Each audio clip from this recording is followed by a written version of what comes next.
Que el Señor les continúe bendiciendo en esta hermosa tarde, amados hermanos. Este es nuevamente su hermano Alberto Misael Dávila, que tengo el privilegio de compartir en esta tarde la palabra de Dios con ustedes, la cual vamos a utilizar para la cual el leccionario Camino al Discipulado, volumen 37, la lección 22, que se titula Pentecostés, la llegada del Espíritu Santo, nuestro Consolador.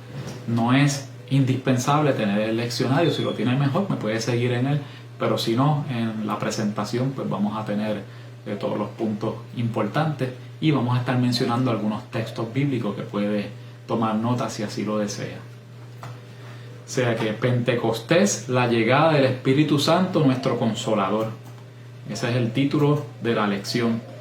Y tenemos que, eso, lección 22, la base bíblica, se encuentra en San Juan capítulo 16, versos 7, 8 y 13, y en Hechos capítulo 2, versos 1 al 18.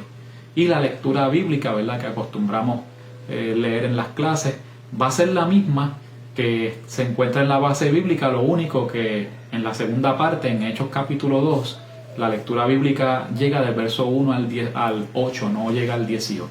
Esa es la única diferencia.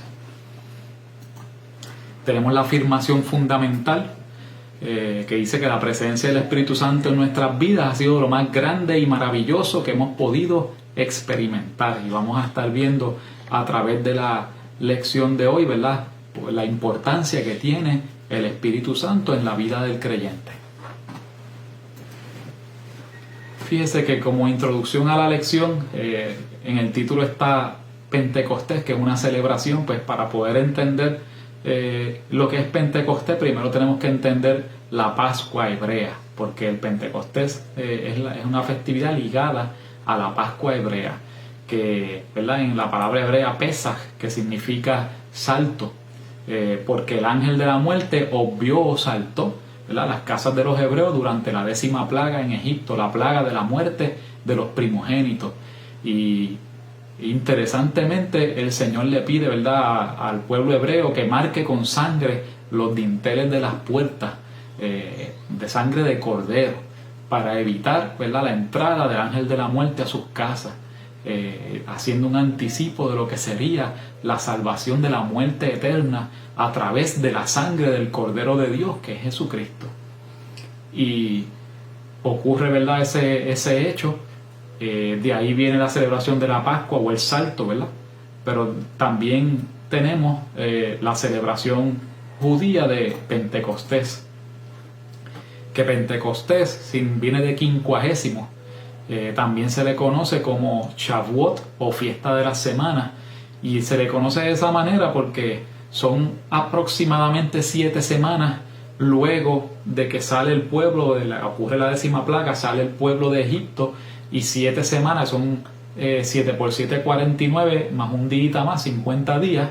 50 días después están ellos recibiendo la ley de Dios en las tablas de la ley, ¿verdad?, en el monte Sinaí, que le fueron dadas a Moisés. Y fíjese que esas tablas de la ley, esa llegada de la ley 50 días después de la salida de Egipto, es entonces la celebración de Pentecostés para el pueblo hebreo. Para el pueblo cristiano, la celebración de la Pascua se establece en el primer concilio de Nicea en el año 325 después de Cristo.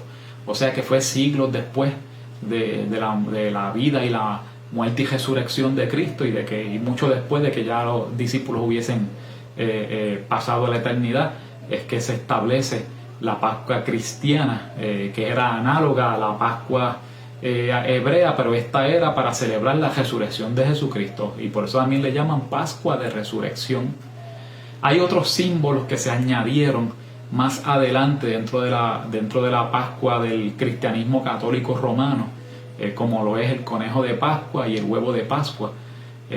Y sabemos, ¿verdad?, que este proceso en el que se fue transformando aquella iglesia cristiana original en una iglesia que se había unido con el Estado y que empezó a mezclarse con el paganismo, pues estos símbolos, el conejo de Pascua simbolizaba fertilidad y el huevo de Pascua significaba o simbolizaba el principio de la vida. Y esto viene, ¿verdad?, de tradiciones paganas donde se adoraba a deidades de la fertilidad y deidades de la vida, y de ahí es que vienen estas dos celebraciones que se añadieron siglos después dentro de lo que es el catolicismo romano, ¿verdad?, a la celebración de la Pascua, el conejo de Pascua y el huevo de Pascua. O sea que sabemos que son de origen pagano, no son bíblicos. Tenemos la festividad de Pentecostés, que para nosotros los creyentes en Cristo es la llegada del Espíritu Santo. Y si hacemos un poquito de historia, ¿verdad?, ya vimos lo que pasó en el pueblo de Israel. Ocurre en la Pascua la muerte de los primogénitos, y los primogénitos israelitas o hebreos son librados por la sangre del Cordero, y 50 días después tienen la ley. Pues en este caso, cuando comienza la celebración de la Pascua, que se abría esa celebración esa primera noche con una cena, y también se cejaba la última noche con una cena. Por lo general duraba 7 días la celebración, aunque eso varía un poco de acuerdo a las tradiciones hebreas en distintas partes del mundo. Pero en esa primera noche Jesús tomó la cena de Pascua con sus discípulos. Lo que nosotros conocemos como la última cena no fue sino la celebración de Jesucristo, de esa cena de Pascua hebrea. Y por eso es que ellos comieron pan sin levadura, ¿verdad? Y comían también hierbas amargas, que simbolizaban, ¿verdad?, las amarguras que pasó el pueblo de Israel como esclavo en Egipto. Así que esa Pascua en la que fueron librados por la sangre del Cordero de la muerte de los primogénitos, ahora en esa primera noche de celebración de la Pascua, el Cordero de Dios es entregado para derramar su sangre por nuestros pecados y cae en manos de pecadores. Esa noche de la última cena fue la noche en que fue arrestado nuestro Señor para luego ser crucificado. O sea que todo cuadra, ¿verdad? Lo que fue en aquel entonces la Pascua con lo que es la Pascua para nosotros ahora, que fue el Cordero de Dios entregando su sangre por nuestros pecados. Y 50 días después o 7 semanas después es que entonces ocurre el evento de Pentecostés, que coincidía con los 50 días también de la celebración hebrea, porque entonces en la celebración hebrea se celebra la llegada de la ley, y estando en el aposento alto por mandato del Señor, que dijo que esperaran en Jerusalén hasta recibir poder de lo alto, sabemos que entonces en esa noche, estando ellos ahí ese día de Pentecostés, se derrama o llega el Espíritu Santo. No es coincidencia, ¿verdad?, sino que es todo, ¿verdad?, plan de Dios. Tenemos, ¿verdad?, en nuestra lección, en la parte 1, la importancia de tener al Espíritu Santo. Y en la parte A nos habla de cuál es la función del Espíritu Santo. Y fíjese que el Espíritu Santo tiene muchas funciones, pero vamos a mencionar algunas de ellas. Dice que es nuestro consolador, dice que es sello de pertenencia a Dios y arras del Espíritu, y eso se encuentra en 2 de Corintios 1:22 y 2 de Corintios 5:5. Y esto es bien importante porque cuando nos habla de ese sello de pertenencia y arras del Espíritu, es porque nos está haciendo una analogía con lo que era el matrimonio allá en hebreo, el matrimonio en el Medio Oriente, en Israel en aquel entonces. Fíjese que iba el hombre y desposaba a la muchacha, a la joven, y entonces una vez él la comprometía, esa joven entonces era como si se hubieran casado, porque era un compromiso bien serio, y a pesar de que todavía no se unían carnalmente, pero ya estaban separados el uno para el otro. Y entonces ese futuro esposo le entregaba una prenda, que podía ser unos anillos o podía ser alguna cosa de gran valor, que era la prenda que le entregaba como símbolo de su compromiso, de que su compromiso era serio. Así que el Señor, que nos ofreció unirnos con Él por la eternidad en el reino de los cielos, dice que nos dio el Espíritu como si fueran las arras. O sea, que no solamente nos sella como que ya somos propiedad de Dios y ya nadie más tiene poder sobre nosotros, las tinieblas no tienen poder sobre nosotros, porque somos ya propiedad, estamos comprometidos con el Dios del cielo, el Dios todopoderoso, sino que también nos dio el Espíritu Santo para que fuera una prenda, para que fuera un anticipo de lo que es la gloria y el poder de Dios. Y esa es una de esas muchas funciones que tiene el Espíritu Santo en medio de la iglesia, que era tan importante que Jesucristo le dijo que no hicieran nada sino que esperaran la llegada del Espíritu Santo. O sea que el Espíritu Santo marca el nacimiento de la obra evangelística de la iglesia, porque luego de esa llegada del Espíritu Santo sabemos que acontece la muerte de Esteban, ¿verdad? El primer mártir de la iglesia, y entonces es que la iglesia se va por el mundo a predicar la palabra del Señor. Y tenemos también que el Espíritu Santo, otra de sus funciones, es que convence al mundo de pecado, de justicia y de juicio. Ese es el que toca el corazón de las personas y los hace llorar, los hace arrepentirse de sus pecados. Eso no es una obra humana, ni es una obra del convencimiento, eso es una obra del Espíritu Santo. Dice que nos guía a toda verdad, nos muestra el camino, nos da valentía, nos da dominio propio, y eso está en 2 de Timoteo 1:7, nos fortalece, nos muestra la voluntad de Dios, nos muestra el futuro, glorifica a Dios, nos enseña a amar, perdonar y pedir perdón, nos da dones, nos hace dar fruto, nos motiva a llevar el mensaje de Jesús a otros corazones y mucho más. Tenemos en la parte 1b la unidad en el cuerpo de Cristo, y es porque habían unas cualidades que tenía que tener esa congregación, ese pueblo de Dios allí para la llegada del Espíritu Santo, donde dice primeramente que estaban juntos en un mismo lugar, estaban congregados juntos, ¿verdad? Personas que piensan que no hay que congregarse, pero el ejemplo bíblico es que sí, hay que congregarse y que tiene una importancia muy grande. Ellos estaban juntos en un mismo lugar y estaban perseverando en oración y en ruego. O sea, que ellos no estaban allí perdiendo el tiempo, estaban en oración y en ruego, estaban escuchando atentamente la palabra. Y si quiere ver todo esto, ¿verdad?, que estos puntos están en Hechos capítulo 2, verso 1, hasta Hechos capítulo 8, verso 6, estos primeros 3 puntos. Perseverando en oración y ruego, escuchando atentamente su palabra. O sea, que estaban estudiando las enseñanzas que les habían dejado. Todavía la Biblia el Nuevo Testamento se estaba formando, pero estaban allí las Biblias vivientes, que eran los apóstoles y todas las personas que habían participado del ministerio de Jesús y que recordaban sus palabras y sus enseñanzas, y ellos las seguían repasando, desarrollando una misma mente y un mismo corazón. O sea, que ellos estaban en un mismo sentir y un mismo propósito. Esa primera iglesia tenía una unidad bien marcada, que hasta ellos acostumbraban vender todo lo que tenían y lo tenían todo en común. Y tenemos también que en el Salmo 133, 1 al 5, ¿verdad?, nos dice: mirad cuán bueno y cuán delicioso es habitar los hermanos juntos y en armonía.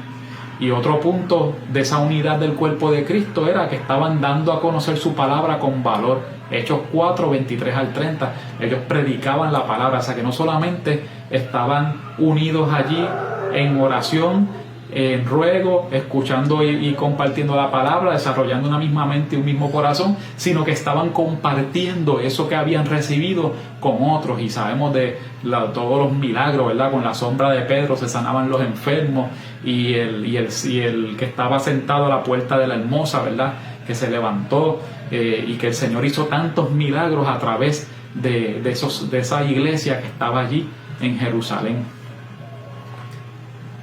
Tenemos entonces, vamos a la parte 2a, que dice la llegada triunfal del Espíritu Santo, y la parte A como un viento recio, ¿verdad? Y la base se encuentra en Hechos capítulo 2, versos 2 al 6. Y ahí nos dice que ese Espíritu Santo llegó como un viento recio porque fue algo poderoso que se podía sentir. O sea, no era algo imaginario, sino que era algo que los que estaban allí lo pudieron sentir físicamente. Fue algo poderoso. Y fíjese que la palabra griega que se utiliza en Hechos 2.2, que es ecos, y como nota al calce, ¿verdad?, sabemos y recordamos que el Nuevo Testamento se escribió en su totalidad en griego, en el idioma griego. Así que esa palabra ecos en este caso se traduce como sonido en Hechos 2.2. Y no solamente hubo como un viento recio que se sintió allí, sino que también un sonido, sino que también hubo lenguas o idiomas, empezaron a hablar en otros idiomas. y habían personas allí. Acuérdese que estamos en la festividad de Pentecostés, por lo tanto, tanto judíos como prosélitos, que son, ¿verdad?, personas que no nacieron judíos, se convirtieron al judaísmo, vienen de distintas partes del imperio y del mundo romano de aquel entonces, el mundo conocido, llegaban hasta Jerusalén para esta festividad, y cuando empiezan a escuchar a estas personas hablando en los idiomas de las tierras donde ellos venían, se maravillaron, porque sabían que estas personas eran locales, eran de allí, y no se explicaban por qué estaban pudiendo hablar en los idiomas de todas esas tierras de donde ellos venían. Hay otro tipo de lenguas que la palabra nos dice que existen lenguas humanas y lenguas angélicas, y cuando las lenguas son ininteligibles, o sea que no se puede discernir, no se puede interpretar con ningún idioma humano, es cuando se le llama glosolalia. O sea que cuando usted escucha ese término glosolalia, pues se le aplica ese término a esos sonidos, ¿verdad?, que no podemos interpretar con ningún idioma humano. Que ahí es donde entra, ¿verdad?, el don de interpretación de lenguas, aunque también la glosolalia se da cuando usted está en su intimidad hablando con Dios, que la palabra dice que el Espíritu intercede por nosotros con gemidos indecibles. Por lo tanto, en ese caso es el Espíritu Santo hablando e intercediendo por nosotros directamente con el Padre. Y ese don de hablar en otras lenguas presagiaba, ¿verdad?, la universalidad del Evangelio, porque poco después, como mencionamos hace unos momentos, la iglesia se iba a dispersar por el mundo, a todos esos lugares de distintos idiomas, a predicar el Evangelio. Tenemos que también esa palabra griega que en Hechos 2.2 dijimos que es ecos y que se traducía como sonido. Esa palabra tiene otros significados. En Lucas 4.37 se usa esa misma palabra, pero en este caso significa fama, y su fama se difundía por todos los lugares de la comarca. O sea que esto era la misma palabra, ¿verdad?, con otro significado en Lucas 4.37, que ahí también Jesús dijo que cuando recibiéramos el Espíritu Santo le seríamos testigos en Jerusalén, en Samaria, en Judea y hasta lo último de la tierra, y sabemos que eso se ha cumplido, ¿verdad? La palabra de Dios se ha estado predicando en todos los rincones del mundo, pero todo eso se desarrolló, todo eso explotó y se empezó a desarrollar luego de la llegada del Espíritu Santo. Tenemos la parte 2b, que dice la llenura del Espíritu Santo. Base bíblica Hechos 2, 7 al 18, nos dice que ese poderoso viento impartió poder y autoridad a los apóstoles que predicaron por el poder del Espíritu Santo. Y tenemos que una persona llena del Espíritu Santo pues manifiesta, es una persona que manifiesta los frutos del Espíritu, y estos frutos del Espíritu, ¿verdad?, se encuentran en Gálatas 5, 22 al 23, o sea que el Espíritu Santo llega y hace una obra, no es algo que llegue y todo se quede igual, sino que el Espíritu llega a la vida de una persona y empieza a transformarla desde adentro. Y en Gálatas 5, 22 y 23 nos da los frutos del Espíritu, que son amor, gozo, paz, paciencia, benignidad, bondad, fe, mansedumbre y templanza, ¿verdad? Tenemos 9 frutos del Espíritu. Y si nos falta alguno, pues tenemos que irle pidiendo al Espíritu que nos vaya transformando, porque la palabra dice que los justos son como la luz de la aurora, que su luz va en aumento hasta que el día es perfecto. Esto es un proceso y todos estamos en ese proceso. Una persona llena del Espíritu Santo también manifiesta uno o más de los siguientes dones, y estos se encuentran en 1 Corintios capítulo 12, versos del 1 al 10, y también hay algo de esto en Romanos capítulo 12. Y nos dice que esos dones son palabra de sabiduría, que en Romanos 12 nos los menciona como enseñanza o exhortación. O sea que eso es un don del Espíritu, tener la sabiduría para dar enseñanza de la palabra y para exhortar. También tenemos palabra de ciencia, ¿verdad?, que es cuando el Señor, el Espíritu Santo, le revela a una persona algo que está oculto. Eso es palabra de ciencia. Tenemos el don de servicio, ¿verdad? Cuando si en usted arde en su corazón ese deseo de servir de tantas maneras de las que hay en la obra, en la cocina, en la limpieza, en guiando los vehículos, preparando los dramas, decorando la iglesia, haciendo tantas y tantas tareas que hay dentro de la obra, que son tareas de servicio, pues sepa usted que eso es un don del Espíritu Santo. Él es el que pone ese sentir en usted. Está también el don de la profecía, está el don de la sanidad divina, está el don de los milagros, que hay otros milagros aparte de la sanidad divina, como por ejemplo si alguien ora, pide oración porque no tiene empleo y el Señor te trae el empleo, pues eso es un milagro distinto a lo que es la sanidad divina. Está el don del discernimiento de espíritus, que es el que nos da la capacidad de diferenciar, discernir es diferenciar, nos da la capacidad de diferenciar cuando un espíritu es de Dios y cuando un espíritu no es de Dios. Y esto es bien importante, especialmente en nuestros tiempos, el poder discernir lo que es de Dios de lo que no es de Dios, y eso es un don del Espíritu Santo. Está el don de fe, que no es la fe doctrinal, sino que es la fe que hace que las cosas sobrenaturales ocurran. Ese es un don también de Dios. Están diversos géneros de lenguas, que los mencionamos ya, y la interpretación de lenguas, que es un don también del Espíritu. Tenemos, y esta otra parte pues la estamos añadiendo, no está aquí en la lección, pero la consideramos bien pertinente, y se titula El Espíritu Santo es una persona. Y lo traemos porque hay quienes piensan, ¿verdad?, fuera del pueblo de Dios, hay quienes piensan que el Espíritu Santo es una especie de fuerza y no es una persona, porque pues, ellos no creen en la Trinidad Divina, y hay que, por lo tanto, eliminar las personas de la Trinidad Divina para poder justificar esa creencia. Pero la palabra de Dios tiene suficiente evidencia de que el Espíritu Santo sí es una persona. Cualidades que tiene una persona, vamos a mencionar 3 tipos de cualidades. Una es que una persona tiene emociones, ¿verdad? Una fuerza no tiene emociones, pero una persona sí. Una persona tiene intelecto, ¿verdad? Una fuerza no tiene intelecto, una persona tiene intelecto. Y una persona tiene voluntad. Y en la parte de emociones tenemos en Efesios capítulo 4, verso 30, que dice: y no contristéis al Espíritu Santo de Dios, con el cual fuisteis sellados para el día de la redención. O sea que se contrista, se pone triste, y solamente una persona se pone triste. Así que esto es una cualidad de una persona, y una cualidad que es importante que sepamos, porque podemos contristar al Espíritu. Y eso no es bueno, ¿verdad? Porque Él es nuestro ayudador, nuestro guía y nuestro Señor. Y nosotros no podemos contristar al Espíritu. Y si lo contristamos, podemos preguntarle, pedirle perdón, preguntarle por qué y enderezar nuestro camino.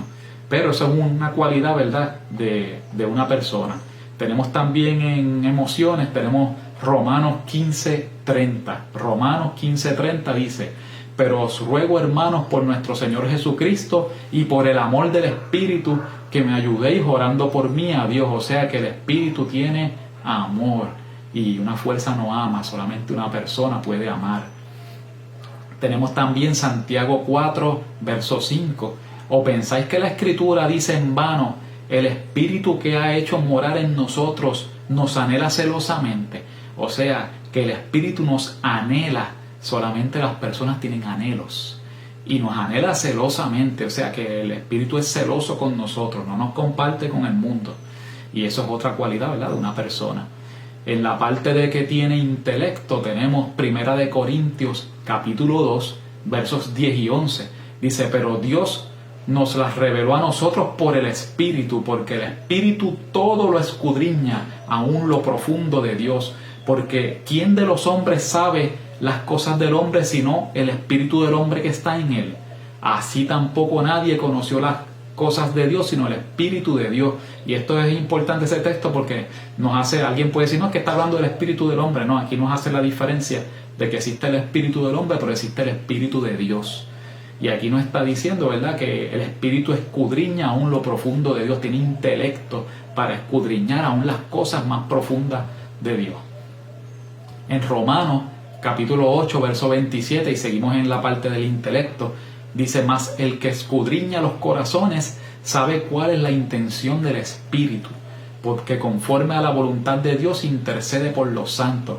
O sea, nos está hablando de que el Espíritu intercede conforme a la voluntad de Dios por los santos. Solamente una persona intercede por otra. Tenemos 1 Corintios 2:13 y seguimos en el intelecto: lo cual también hablamos no con palabras enseñadas por sabiduría humana, sino con las que enseña el Espíritu, acomodando lo espiritual a lo espiritual. O sea que el Espíritu nos enseña Así que solamente una persona enseña.